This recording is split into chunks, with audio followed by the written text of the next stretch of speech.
नमस्कार welcome back to my channel शुणना Odia by Smita बन्ने आज आपण मन सहित चिकेन गोटे रेसिपी शेयर करछि चिकेन बाइट्स बोनलेस चिकेन नहीं से मुझे लंका रसुण आउ पियाज तो अंडा गोटे एमती देकी ताको ग्राइंड करदे जदि चपर करिया चाहूँ तो चपर करें ये देखु ये तो हो गला तो आपको गोटे जगार काढ़ीदे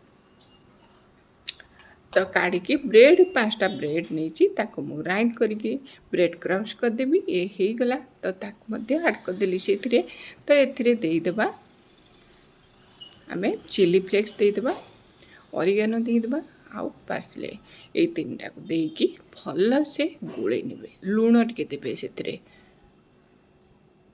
तो लूण देकी ताको भल से मिसई देबे तो तेल टिके नहीं हाथ रे देकी ताको सेप दबा ताकू भल से एमती मिसई देबे तो ये हाथ में तेल देदेली आपण इच्छा मुताबक सेप दे पारे ताकू तो ये देखु मुझे करुच्ची आपने सेमती करेंगे आग आपको सेप देकी रखीदे तापर आम कोट करवा तो एमती पिला मानू खाइबा बहुत ही बढ़िया लगे आपण मैंने स्नैक्स रे खाई पारे या तो आपण मैंने या भितर देकी रोल करें तो एमती करदे सबको एमती करदे देखो ये हो गला तो ये कौन करवा आम नहीं जा कॉर्नफ्लोर आ मैदा तो ये लंका गुंड लुण टिके देदेली आपको पानी देकी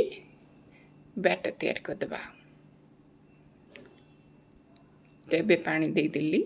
पानी देकी ताक भल से मिसई देबे देखो ये रेडी हो गला तो ये ब्रेड क्रम्स करके रखी ताक मुझे देखो तो फास्ट कोट देदेबा आम मैदार जो करचे मैदा कॉर्नफ्लोर से देकी तापरे ब्रेड क्रम्स रे पकेदेबा देखो ये एमती ये हो गला तो भल से ब्रेड क्रम्स रे डिप करिवे भल कि कोटा देबे तो ये देखु एमती करदे तो आपको करके आप इंस्टांट करके खाईपर ना